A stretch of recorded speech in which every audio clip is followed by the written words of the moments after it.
पोपट और कौवा की कहानी। बहुत समय पहले की बात है। एक जंगल में कई तरह के जानवर रहते थे। वहाँ एक छोटा सा पोपट था जो बहुत चंचल और प्यारा था। पोपट का रंग हरा था और उसकी आंखें बड़ी बड़ी और चमकीली थीं। वो हमेशा उड़ते उड़ते जंगल में घूमता और बाकी जानवरों से बातें करता। पोपट का सबसे अच्छा दोस्त एक कौवा था जो काले रंग का था और बहुत चालाक था। दोनों के बीच गहरी दोस्ती थी और वे अक्सर एक दूसरे से मजेदार बातें किया करते थे। पोपट और कौवा एक दूसरे के साथ दिन रात समय बिताते थे। पोपट उड़ता हुआ जंगल के पेड़ों पर बैठकर अपने दोस्त कौवा से तरह तरह की बातें करता। एक दिन पोपट ने कौवा से पूछा, कौवा भैया, तुम हमेशा बड़े गंभीर और समझदार क्यों रहते हो? मैं तो बस उड़ने, किलकारी मारने और मस्ती करने में खुश रहता हूँ। क्या तुम ऐसा नहीं कर सकते? कौवा मुस्कुराया और बोला, पोपट, मैं समझता हूँ कि मस्ती करना अच्छा है, लेकिन हमें कुछ जिम्मेदारियां भी निभानी चाहिए। हम सबके जीवन में एक उद्देश्य होता है और अगर हम उसे सही से निभाएं, तो हम सबका जीवन और भी खुशहाल हो सकता है।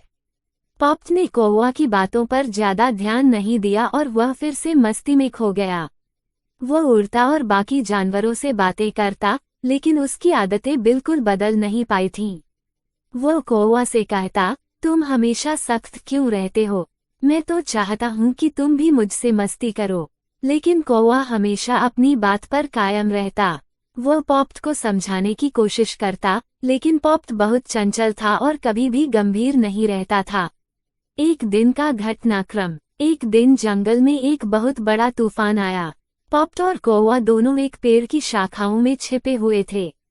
तूफान के बाद जंगल के सारे पेड़ टूट गए और बहुत सारे जानवरों को दिक्कतों का सामना करना पड़ा। पोपट डर के मारे कांप रहा था और कौवा शांत बैठा था। तूफान के बाद पोपट ने देखा कि जंगल में बहुत कुछ टूट चुका था। कई जानवरों के घर उजड़ गए थे और वे सभी परेशान थे। पोपट घबराया हुआ था, लेकिन कौवा शांति से सबको मदद करने के लिए तैयार हो गया। कौवा ने पोपट से कहा, देखो, ये वक्त है जब हमें सभी को मदद करनी चाहिए। मुझे पता था कि तूफान आ सकता था, इसलिए मैंने पहले से जंगल के बाकी जानवरों के लिए कुछ जगहें सुरक्षित कर ली थीं। अब हमें मिलकर सबकी मदद करनी होगी। पोपट को एहसास हुआ कि कौवा की समझदारी और जिम्मेदारी ने ही सबकी मदद की। उसने सोचा कि अगर वह भी पहले से कुछ जिम्मेदारियां निभाता, तो शायद वह भी किसी की मदद कर सकता था। वो कौवा के साथ मिलकर दूसरे जानवरों को सहारा देने और उनकी मदद करने लगा। कहानी का संदेश। उस दिन के बाद पोपट ने सीखा कि सिर्फ मस्ती करना और उड़ते रहना ही जिंदगी का उद्देश्य नहीं है। हमें अपने आसपास के लोगों और जानवरों की मदद भी करनी चाहिए। जीवन में जिम्मेदारी और समझदारी का बहुत महत्व है।